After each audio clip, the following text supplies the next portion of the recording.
Dermot Kennedy, welcome to Australian Musician. Thank you. Your first trip to Australia? No, so my sister used to live here, Okay. and so I visited her. She used to work as a doctor in Perth, and then last April we finished a touring cycle here, which was great because it had been like 3 months of touring full on, and then we got to finish it here. So it was a really nice way to kind of end things. Yeah. And I believe you started this one at the Falls Festival. How was that? Yes, we did. Yeah, it was great. Yeah, I hadn't played a festival here before, and I certainly hadn't played a festival in that heat. And but we played. Yeah, we played 4 different festivals across Australia and in Hobart as well. And yeah, really, really good. Really cool because I feel like the crowds are really good in terms of like you can kind of tell what people are there. You can tell who's there who kind of has heard your stuff before, and you can tell who's kind of just wandered into the tent and heard something new and kind of is going to give it a chance. And I feel like it's been really nice audiences in terms of like people who don't know you just kind of like paying attention and giving you that time and sort of seeing if they're into it or not. It's been really nice, yeah. Let's go back a bit. Growing up, was there much music in the house? There was some, yeah. Again, my sister was a really good piano player, but it wasn't necessarily a thing I was sort of steered towards, and it just kind of took shape naturally because my mom and my dad aren't like particularly musical at all. So it just kind of, yeah, I always kind of think of, rather than me being like a super technical musician, I kind of see the guitar even as something I sort of like got hold of that I could use as a vehicle for a song in a way, and that was just the best way I could get those things across and sort of express myself. And so just over time, when I was kind of like, I got my guitar when I was like 10, I think, and then from then I started writing when I was 14, 15, and I just felt like that was the best way to do it. Yeah. Tell me about the guitar, your first guitar. It was average, but yeah, the first one was just a classic, like my first guitar sort of thing. But then my second guitar is one I still play today, like in the show tonight I'll play it and stuff. And I got that when I was 11, and yeah, it's a big baby Taylor, and it's like it's 7/8 of a guitar. It's not even a full size, but it feels so good to play, and it's so kind of reliable and just like. I only have one song in the set where I play it, but whenever I get it, I'm just so like comfortable wearing it. Whereas, because that's all I played for years and years, and then when I got a like proper big full size guitar, it felt really kind of clunky. So that one feels really good. Yeah. Do you have an electric at all? I do at home, yeah. Yeah. And even I used to play in a band, and when I was in that, I used it way more. Yeah, it feels great. I like for the last year, it's kind of been a thing that I've been saying I better get back playing that because. I think it's a great thing, and I think it kind of lends a really beautiful sound to the singer-songwriter thing, and kind of helps you step away from just the acoustic thing. So I kind of want to do that, yeah, definitely. I just haven't sort of worked it out yet. Yeah. So who are the singer-songwriter heroes, the people that influenced you? At the very beginning, I kind of became obsessed with like David Gray, and then being from Ireland, Glenn Hansard was huge. But yeah, David Gray I probably listen to all the time, and yeah, Ray LaMontagne, Damien Rice, that kind of world was what I first became obsessed with, and what I wanted to be, and what I kind of wanted to be a part of, and then more recently, I mean, I'd say in the last few years, rap music and hip hop has become like really, just kind of important to like. This sort of music I listen to, and it's kind of like not all I listen to, but like it would be my go-to. Like if I was leaving here, that's what I'd listen to, and it just feels like I get a similar thing from it that I used to get from Damien Rice and stuff. And I still always kind of ground myself with like listening to Foy Vance or Bon Iver and stuff, and I make sure I don't lose sight of that, and I don't forget that that's kind of why I started playing music. But I just kind of see a similar appeal in hip hop and that storytelling and rap music and stuff like that. So yeah, just recently in particular, it's become huge to me, and I've become very inspired by it. And a lot of people kind of tell me, like say producers I work with and stuff, say like the way I sort of structure lyrics and phrases and that kind of cadence is almost like some of those artists, and I don't notice myself doing it, but I think it's kind of influencing me in in some way. And production-wise? Yeah, production for sure. Yeah, and it makes it way more exciting for me, because there was a time when I thought I was just going to go down the path of just playing like small rooms with my guitar and a keyboard, and it was just going to be a solo acoustic thing. And I've just kind of realized that, like in the last few years, that I just want to kind of step on from that, and I'm kind of out of my comfort zone doing it in a way, and so that's really exciting, and it just makes it more exciting. Like there's 4 of us on stage, and we're kind of figuring this stuff out together, and what's most fun is that it kind of happened organically, you know, like we didn't force that sound, and we didn't try and like force a hip-hop influence on the production of what I'm doing. It's just, it kind of happened, it came about organically, and so that's the most exciting thing. And then if it feels like that stuff doesn't necessarily work on a song, it can still stand up by itself with your guitar. I still do that sometimes. Like there's a little section in the set where it's just an acoustic song and it's just me and the guitar, because I never want to sort of forget that's why I started, but it is fun to bring in those other elements to it, yeah.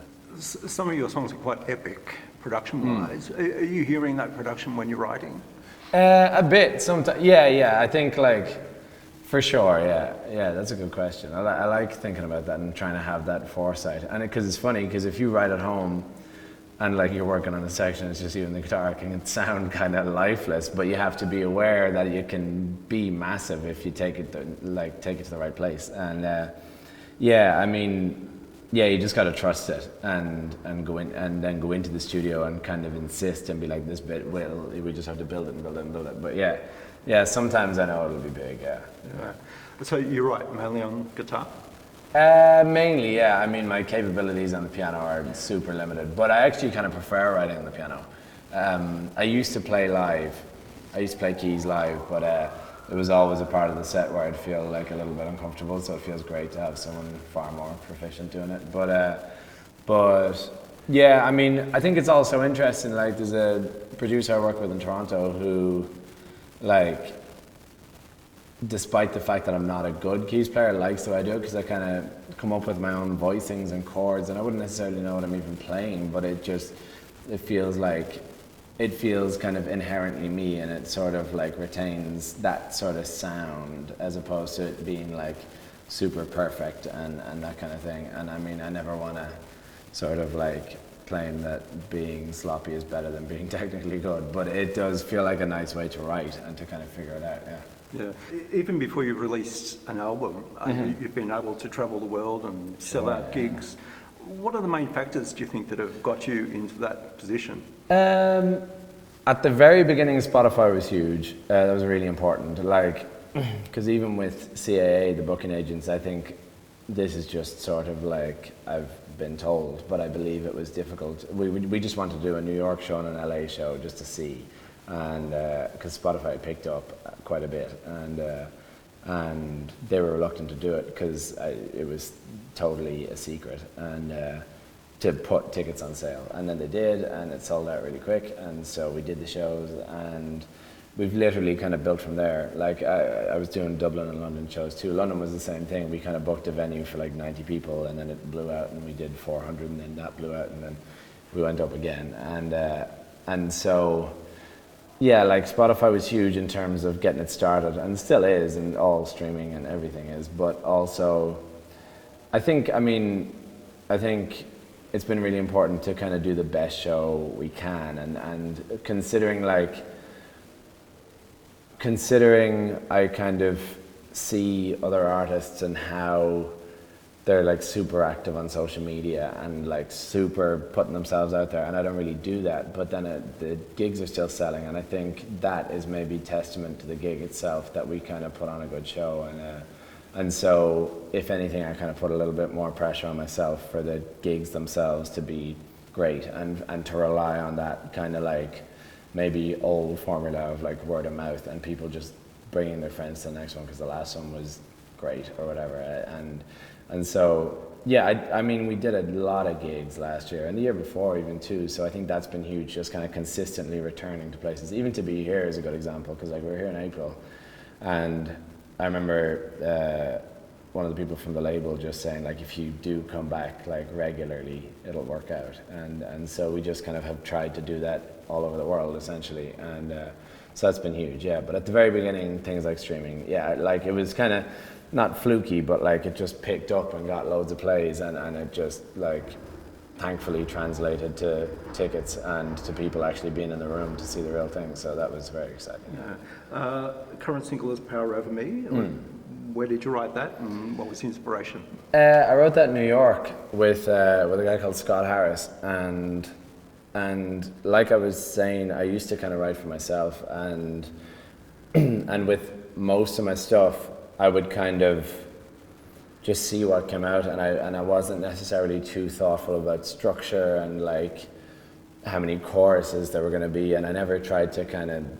I was sort of afraid of strangling it, I guess, and like killing it, and so I always just kind of let the ideas take shape and let the song sort of fall out in whatever shape it took, and that's always been the most fun way for me to do it. But then we had an interesting challenge with that one because we were talking about that one key line of you've got that power over me, and that idea, and that sort of like notion of just somebody who kind of bewitches you completely, and you're just under their spell. And so it was a nice sort of like, so we basically, it was the first time I'd ever started essentially with the title, and had started with the key idea and phrase and built out from there. And it was a nice challenge for me because it meant I could kind of like, the verses, for example, had to like then follow that story, and it had to be like a consistent story. And so yeah, that's kind of where it came from, and it was just a nice challenge for me as well. Yeah. It took me a while to get there too, like production-wise, because it's quite different to anything I'd done previously, and I didn't want to compromise in any way. And so yeah, I'm kind of glad I went the way it did. Yeah.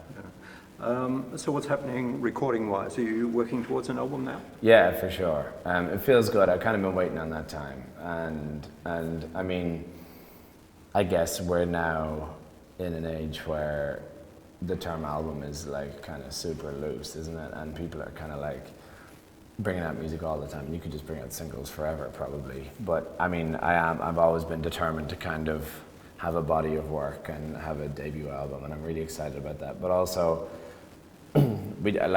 I had so many, this is like even pre this, when I was in a band and stuff, you'd have so many instances where you'd kind of spend all your money and all your time and work really hard on a project. It might even just be an EP, but it would just kind of like hit, and then nothing would happen, and then you move on and do it again a few months later. And so I've kind of put off the album because to kind of just build things, even in a live sense, and in terms of recordings and all that kind of stuff, and wait for the right moment. But yeah, I basically got the first, pretty much when I get home from Australia, I'm gonna basically have a few months blocked off to get the album done. Yeah, so I'm super excited to just be even settled in one place. Yeah. And what's the grand plan?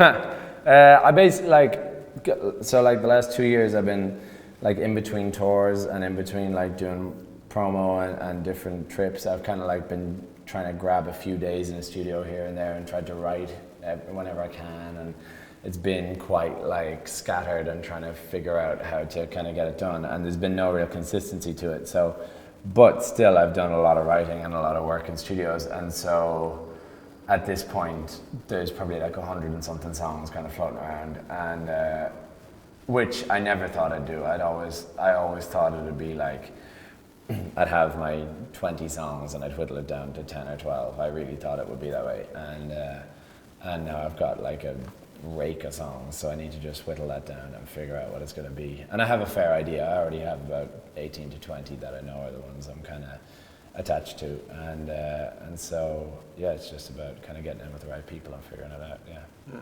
Dermot Kennedy, thanks for your time. Thank you. Appreciate it. Nice one.